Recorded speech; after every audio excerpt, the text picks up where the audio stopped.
안녕하세요. 팩트부동산 컨설팅입니다. 자, 오늘 아주 특별한 문서를 한번 파헤쳐 볼 건데요. 이게 뭐냐면 진짜 도시건설 게임 공략집 같아요. 바로 서창 테크노밸리라는 새로운 마을에 내 땅을 갖게 되는 방법을 알려주는 안내서거든요. 자, 저랑 같이 이 모험 한번 시작해 보실까요? 이 위성사진 좀 보실래요? 와, 거대한 산업단지들 옆으로 완전히 새로운 마을이 지금 막 생겨나고 있어요. 바로 여기가 오늘 우리가 탐험할 무대입니다. 이 지도를 따라서 어떤 보물이 숨겨져 있을지 한번 같이 찾아보자고요. 자, 그럼 1장부터 시작해 볼까요? 대체 이 새로운 세상은 어떤 곳일지 한번 들어가 보시죠. 지도를 좀 더 자세히 들여다볼까요? 이게 바로 서우창 테크노밸리의 전체 계획도입니다. 여기 보면 색깔이 여러 가지가 있죠. 보라색은 회사나 공장이 들어올 산업시설 용지, 그리고 녹색은 우리가 쉴 수 있는 공원이에요. 그리고 오늘 우리가 찾아 나설 보물은 바로 저기, 자주색으로 표시된 땅입니다. 마을의 심장 같은 곳이죠. 이 땅의 정식 이름이 지원시설 용지인데요. 말이 좀 어렵죠? 근데 사실 엄청 쉬운 개념이에요. 생각해보세요. 마을에 회사만 빽빽하게 있으면 직원들은 밥은 어디서 먹고 커피는 어디서 마시고 또 필요한 물건은 어디서 사겠어요? 바로 그런 가게, 식당, 은행, 병원처럼 마을 사람들을 편리하게 지원해주는 건물들을 지을 수 있는 땅을 말하는 겁니다. 진짜 중요한 역할을 하는 땅이겠죠? 자, 그럼 모험의 다음 단계로 넘어가 볼까요? 이 장에서는 우리가 진짜 손에 넣을 수 있는 보물, 바로 그 땅들을 한번 제대로 살펴보겠습니다. 자, 지도를 보세요. 여기 지원이라고 쓰여 있는 번호들이 보이시죠? 그리고 주라고 쓰인 곳은 주차장 부지고요. 이 번호 하나하나가 이번에 우리가 얻을 수 있는 땅 조각들, 바로 보물들입니다. 위치도 모양도 크기도 다 제각각인 세상에 하나뿐인 땅들이죠. 그럼 이 땅들의 가치는 대체 어느 정도일까요? 보물 상자를 한번 살짝 열어보겠습니다.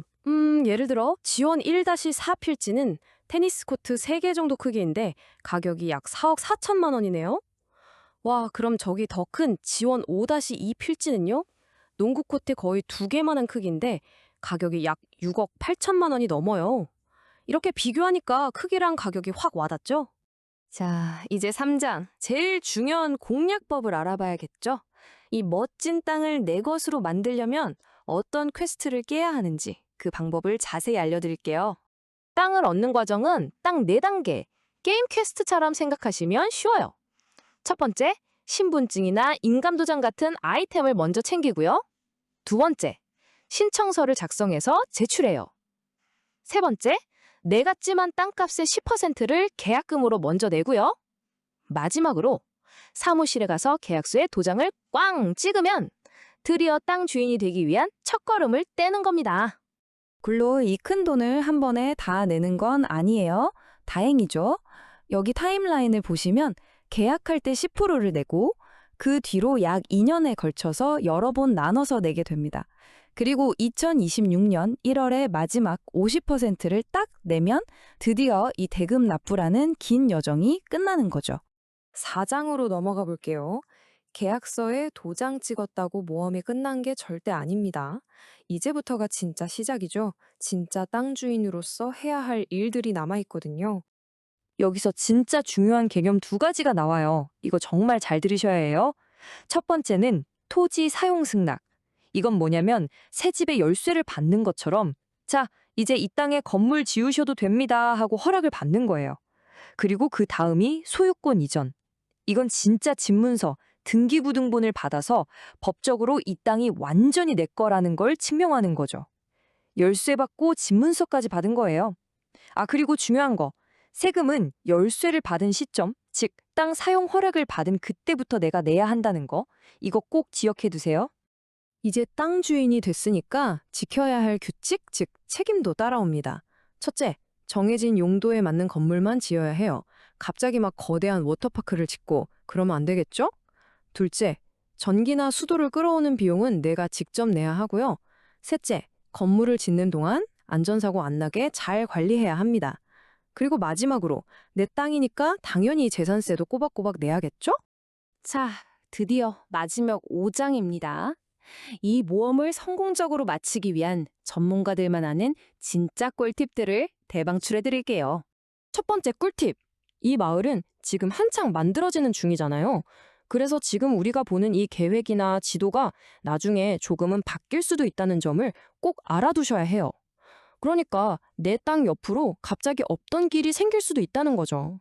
두 번째 꿀팁. 이건 진짜 아무리 강조해도 지나치지 않습니다.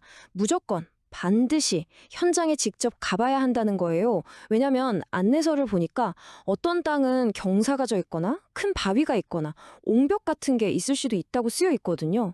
그림으로 보는 거랑 실제 내 눈으로 보는 건 하늘과 땅 차이일 수 있으니까요. 세 번째 꿀팁은 돈에 대한 이야기입니다. 약속한 날짜보다 돈을 미리 내면 연 5% 이자만큼 할인을 해주지만 반대로 단 하루라도 늦게 내면 연 9%라는 아주 무서운 벌금을 내야 해요. 이 그래프를 보시면 딱 감이 오죠? 늦게 내는 게 손해가 어마어마하게 큰 겁니다. 날짜는 꼭 지키는 게 무조건 이득이에요. 자, 마지막 꿀팁입니다. 땅을 사고 나서 3년 안에는 원래 목적에 맞게 건물을 짓고 사용해야 합니다. 만약 특별한 이유 없이 3년 넘게 땅을 그냥 비워두면 처음에 깎아줬던 세금 같은 걸 다시 내야 할 수도 있어요.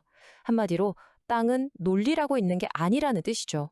자, 오늘 서호창 테크노밸리라는 새로운 마을이 만들어지는 과정을 담은 모험 안내서를 쭉 훑어봤습니다. 하나의 도시가 이렇게 탄생하는 걸 보니까 정말 신기하고 재밌지 않나요? 마지막으로 여러분께 질문 하나 드릴게요. 만약 여러분이 이곳의 땅 주인이 된다면 이 새로운 마을에 꼭 필요한 어떤 멋진 건물을 지어보고 싶으세요? 오늘은 청주 서호창 테크노밸리 일반산업단지 지원시설 및 주차장용지 분양 정보를 간단히 정리해드리겠습니다. 지원시설 음지는 도시형 생활주택과 기숙사 등 주거시설부터 1종 및 2종 근린생활시설, 의료, 교육시설까지 대부분 허용되며 업무시설과 창고시설, 자동차 관련 시설도 가능합니다.